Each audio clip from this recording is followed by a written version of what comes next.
A good evening to you all, and thank you very much for joining us here on Rwanda Television News tonight. Our hope is that you had yourselves a very productive Thursday. Now here's a sneak peek at our edition. Rwandan youth say they are proud of the fruits of collective action and the positive change that comes out of volunteering. Some young Rwandans born in the Central African Republic recently visited Rwanda and decided to stay permanently.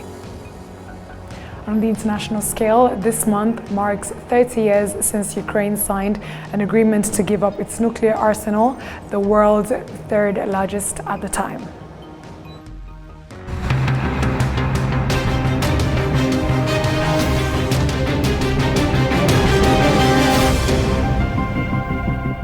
We're glad to have your company tonight, coming to you straight from the heart of Africa, Kigali. My name is Martina Abera. Let us kick things off by informing you that Rwandan youths say they are proud of the fruits of collective action and the positive change that comes out of volunteering. This was during the celebrations of the International Volunteer Day. We have more of this report from William Evans Mutawazi. At 26 years old, Sandine Rafiki is among young volunteers that are proud of their contribution through volunteering. She is a volunteer in dispute resolution as a mediator in Kayonza district. I'm the president of mediators in Nyamirama sector. At my age, I imagined that I was young to help conflicted parties through mediations. However, I have been trusted by many people and helped them resolve their conflicts.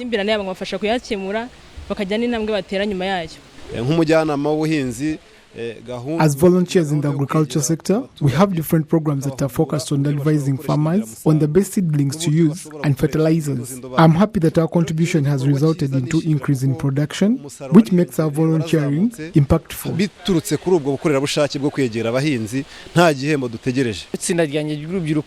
Our teams have been able to construct 2 toilets for vulnerable families and also helped to set up over 100 small vegetable gardens for different families. In our different groups, we collectively do farming projects and other small-scale businesses. In his remarks, the Minister for Local Governance reminded youths that Rwanda is born out of sacrifice and a volunteering spirit, encouraging many young people to pick a leaf, especially from Rwanda's liberators. Today is a reminder that volunteering was how FPL Inkotanyi, led by President Paul Kagame, was able to stop the genocide against the Tutsi in 1994. Since then, several volunteering activities have helped us build our nation and continue to across all sectors, thereby reducing poverty and driving economic development. Statistics from the Ministry of Local Government show that 2,800,000 Rwandans participate in volunteering activities, among which 1,700,000 are young people. William Evans Mutawazi, RwandaTV News. A study on how technology facilitates access to justice for citizens in Rwanda and Kenya has shown that it has significantly improved the efficiency of justice delivery. However, challenges such as limited internet access and inadequate availability of technology tools for all citizens remain. The study was conducted by the Legal Aid Forum in collaboration with 2 organizations in Kenya. Some of the issues highlighted in the study include lack of digital literacy among citizens and challenges in using technology, concerns echoed by legal aid providers. Regardless, Rwandan lawyers like Joy Mukakamari affirm that the use of technology is proving to be very beneficial. And the experience or utility can vary depending, but there are common feedbacks from all lawyers, from fellow legal practitioners, like it's time saving, money saving, it improves accessibility, it improves case management. You can't worry that someone may take my fact or my evidence from my case file it's real time. It provides real-time updates. If there is changes in your case file, you don't need to go all the way from your office to the court to know what the changes that has been done in the case file that we are following up.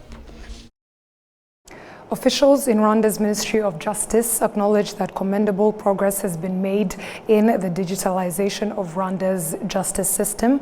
Stella Murungi is the Chief Digital Officer for Rwanda's justice sector. At the launch of this report, to see the impact of Rwanda's digital transformation post-COVID, I think for Rwanda, we've really made tremendous efforts and also achievements across the entire sector. From the introduction of IECMS, that is integrated electronic case management system that has digitized the entire case management from initiation to closure of the case. So this has really tremendously helped to deliver justice timely, quality, but also accessibility, meaning no one can walk distances to come to receive or to ask for justice services. You can file your case online, you can track your case number, you can do everything online wherever you are, and as well as making sure that the most vulnerable people are also not left behind. We also use other mechanisms and other strategies in place. We have MAJ coordinators across the entire country. We have cyber cafes that really help the Ministry of Justice and the entire justice sector to make sure that the citizens also receive justice. So in a nutshell, we've made tremendous achievements, but also there are still challenges. Of course, there's challenges around device penetration, which the Ministry of ICT and Innovation are making sure that that is also tackled. We also have a challenge around digital literacy, which we're also making sure that we upskill all the citizens and create awareness, and also the point of data privacy and protection. So we need a lot of awareness around those areas. However, together with all the partners that we have in place and the development partners, LAF and all the other CSOs, I think we will achieve this. Digital justice services were introduced in Rwanda in 2016, and currently over 85% of all cases are processed digitally, contributing significantly to efficiency in the justice system. Workers in industries across Rwanda affirm that being enrolled in pension schemes through their employment gives them a sense of security, ensuring they won't face old age in this situation. The rapid growth of the industrial sector in Rwanda continues to be a significant source of job creation across various categories. However, despite the progress in job creation within the industrial sector, many workers are still not enrolled in pension schemes. Officials in the Private Sector Federation have urged employers to give priority to employee pension contributions to support the government's goal of ensuring citizens' well-being in the future. The Minister of Public Service and Labour, Ambassador Christine Ngurikinga, has emphasized that the government will intensify its monitoring of institutions to address gaps in employee pensions contributions. Similarly, the Finance and Economic Planning Minister Yusuf Murangwa has noted that failure to enroll workers in pension schemes poses a significant threat to the economy. Starting January next year, the pension contribution rate will double from 6 to 12%, a measure aimed at enhancing social protection for retirees. Some young Rwandans born in the Central African Republic, CAR, recently visited Rwanda and decided to stay permanently. They are encouraging their peers born in other countries to visit Rwanda and learn its true history. Enora Gladys reports. This youth visit was part of the program Come and See, Go and Tell, designed to inspire Rwandans in the diaspora to come and experience the country firsthand and share their stories. Abera Maniraguha Mariette Merveille and Umuhire Aimenstam are among those who came during this initiative and later decided to settle in Rwanda, citing security as one of the key factors influencing their decision. I came to visit Rwanda for the first time, and afterwards I chose to stay here to continue my studies. I found Rwanda to be very different from Central Africa because of its security. Here, we can go anywhere without fear, and the country is also highly developed and clean.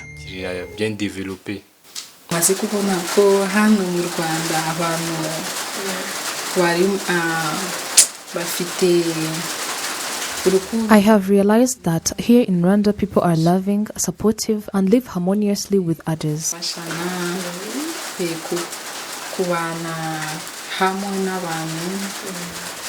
While some decided to stay in Rwanda, others returned in Central Africa, where they confirmed similar sentiments and expressed their intention to return permanently once they complete their studies.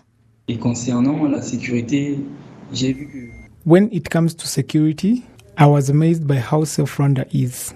You can move around even late at night without fear, compared to the country I live in now, where you must be cautious of kidnappers or thieves. Rwanda's security is unmatched. 24 heures sur 24, et donc la sécurité est vraiment parfaite.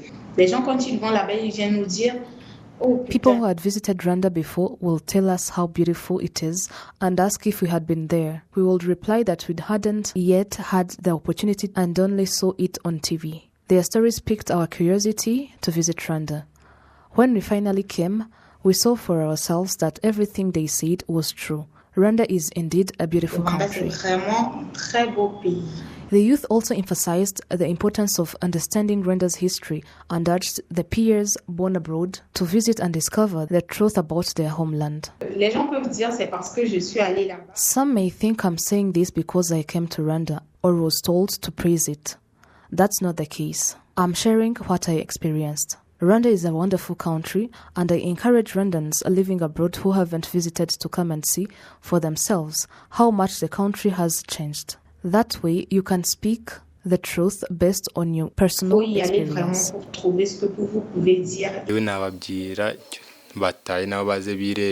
I would advise them to come to Rwanda and see the reality for themselves, the difference between what they are told while living in foreign countries and the truth. They should come and see how Rwanda has developed and how much things have changed. The Central African Republic is one of the countries that hosted Rwandan refugees.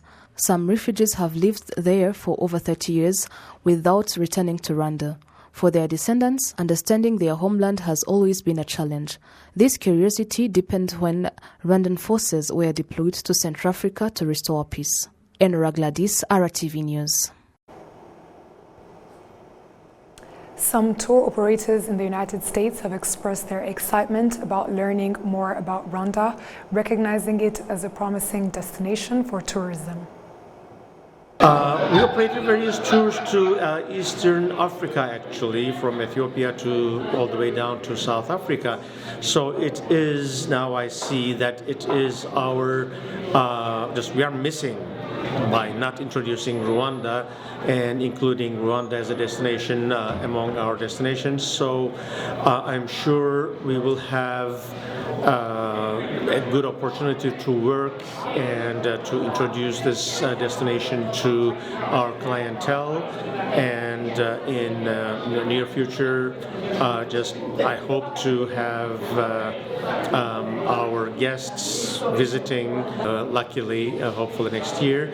What was really interesting to learn was that they have bird watching. It's a great place for tea and coffee and gorilla trekking. Who would not want to see gorillas? Taking selfies with gorillas, why not? It's a very interesting destination, especially because I was very nicely surprised that it is peaceful, it is clean, and it has gorillas and the parks, and also on top of that culture. And I think it's a wonderful destination. One of the reasons is that we want to expand Rwanda's market. So we targeted specific cities of New York, Philadelphia, and DC because they have affluent individuals that can actually fly and come to Rwanda and enjoy Rwanda's unique attractions. The second reason is to connect with travel advisors, travel agents, who will then position us in the global market by incorporating our itineraries, our unique attractions in the global itineraries, so that we get to have more visitors coming to the market.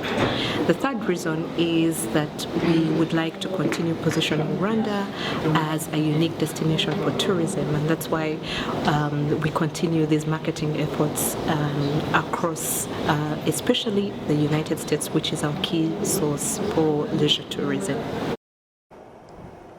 Airtel Rwanda, in partnership with our Switch Rwanda, has officially launched a new service that enables users to send and receive money across all mobile networks in the country. Airtel Money, in partnership with other stakeholders, notably our Switch, we've enabled what we call interoperability. So you're able to send and receive money across all other networks. What we've done today are two things. One is that a customer from Airtel Money who wishes to send money to the other network does not have to, agree to the terms and conditions as used to be the case. So the level of accepting terms and conditions was another unnecessary step that customers were being subjected to. So until recently, end of September, we agreed as an industry in collaboration with the regulator, and we said, since the customer has already accepted to our terms and conditions coming to our network, why do you ask them to go to an extra step to repeat this process? So we removed this process because after all, it's already there. That is step number one. Number two, for us as a bonus, we're saying Christmas has come early at Airtel Money. So every time you transfer money from Airtel Money to the other network, we'll be giving you free bundles. Data bundle from 300 megabytes to 1 GB, depending on how much you're sending. If you don't have a smartphone, we'll give you a voice bundle or a voice pack of about 40 minutes, which you can use to call to our network and any other network. So we are not limiting this to that. The third message for today is that we are applying this same bonus of data bundle and voice bundle to anyone who will be doing a cash out at any of our agents. But of course, our key message is that do as less cash out as you can, keep the money on the ecosystem, pay merchant using eCash, because transferring and receiving across all networks has never been easier. The University of Rwanda, in collaboration with the World Trade Organization, hosted an international research conference on trade and development, attended by representatives from African universities. The Vice-Chancellor of the University of Rwanda, Professor Didas Kaihura Muganga, highlighted the conference's focus on examining Africa's role in global trade, the challenges it faces, and how research can provide solutions to these issues. So this conference is just to enhance the position of trade in development. As you saw, the theme is trade and investment and development. How can trade steer the development and not just as usual, but the fastest growth in development?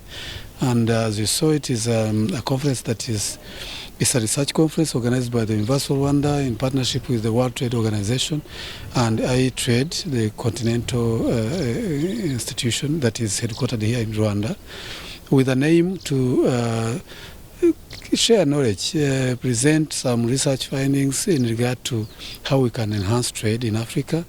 And as you heard in our discussions, we said before we even think about Africa, we need to think first about our respective jurisdictions like Rwanda. We think about Rwanda, how trade is being conducted in Rwanda, what are those barriers to trade, what can be done to enhance that trade within Rwanda, within the region is East African Community, for example, within the continent, Africa, and beyond to get to the world level. And as you heard, we also looked at technology as a kind of a catalyst to this international, regional and international trade, and to be worked on again, and we will be presenting, we will be exchanging how we can use that technology, how we can embrace technology to enhance trade in Africa and beyond. Over the years, Rwanda's fishery industry has been growing, spurred on by the rise of fish farms as well as conservation efforts on Lake Kivu to ensure that fish stocks are depleted. Prince Manzi with more on this report. Lake Kivu is one of the natural sceneries Rwanda has. Same with other lakes, apart from traditional fishing, no other economic activity was being operated there. These residents had to wait for the last few decades to be able to benefit from energy, tourism, modern fishing and other economic activities in Lake Kivu. Chemicals in Lake Kivu were always an obstacle to fishing in this lake, a reason behind thinking of a new fishing strategy that saw fishing in Kareremba useful.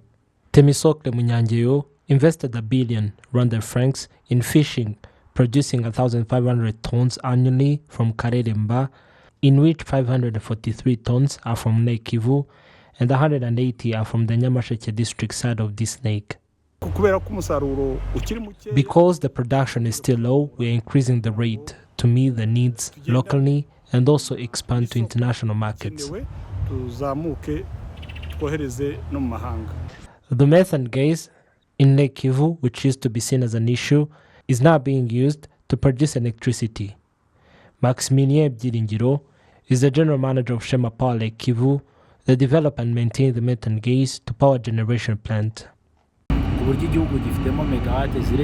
The country has now 75 megawatts from Lake Kivu to benefit, and it does not stop there because this gas can be increased, and some investors are willing to produce from it a cooking gas. Due to Lake Kivu, tourism investment was also pivotal in the economic development of this region. In 5 districts across this lake, hotels grew from 5 to 70. Investors attribute this progress to government support through infrastructure development like roads. Such economic progress was also reiterated by President Paul Kagame, who stressed on how residents are to benefit from these opportunities. Especially here in Karongi and Rutsiro districts, living across this lake, I have also heard that you have floating hotels. Apart from those hotels, we want the increase of these hotels in quantity and quality. Kivu and also mountainous beauty of Rwanda, we have to benefit from them. Lake Kivu has 2,370 square kilometers and it surfaces up to 5 districts in 7 composing the Western Province.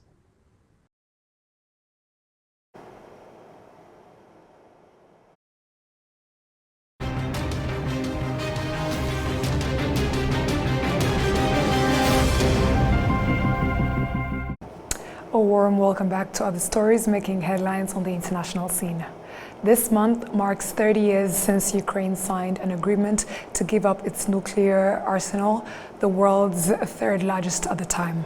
With Russia's full-scale invasion of Ukraine nearing the 3-year mark, Kyiv now calls the agreement with Moscow short-sighted. VOA has more.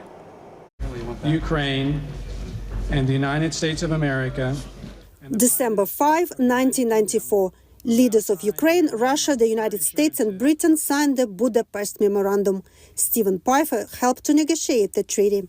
The United States, Britain and Russia committed to respect Ukraine's sovereignty, its independence, its existing borders, and committed not to use force or threaten to use force against Ukraine. Ukraine, which inherited the world's 3rd largest nuclear arsenal following the collapse of the Soviet Union, agreed to transfer all nuclear munitions to Russia for dismantlement and to decommission its launch silos. Harvard scholar Mariana Budjerin wrote a book about those events. There were other parts of it, financial and technical assistance parts, economic assistance parts to the nuclear deal. In 2014, Russia annexed Crimea from Ukraine and fueled the separatist movement in the east. In 2022, it launched a full-scale invasion. In a recent statement, the Ukrainian Foreign Ministry called the Budapest Memorandum a monument to short-sightedness in strategic security decision-making. Ukrainian Foreign Minister Andrei Sybiha brought a copy of the memorandum to this week's NATO meeting. This document or this paper failed to secure Ukrainian security and transatlantic security, so we must avoid to repeat such mistakes. Kyiv says the only real guarantee of security for Ukraine and deterrent to further Russian aggression is Ukraine's membership in NATO. Petro Poroshenko, Ukrainian opposition leader and former president, agrees. Consider the signature on the invitation to NATO as a continuation of the obligation of our partners, including the United States, on Budapest Memorandum. This is the precondition when Ukraine voluntarily give up the third biggest nuclear arsenal in the world. Both Bulletin and Pfeiffer say that at the time of the memorandum, Ukraine needed more economic and technical means to maintain and develop its nuclear arsenal as a deterrent to Russia. However, Bulletin says Ukraine could have invested more in its conventional military capabilities.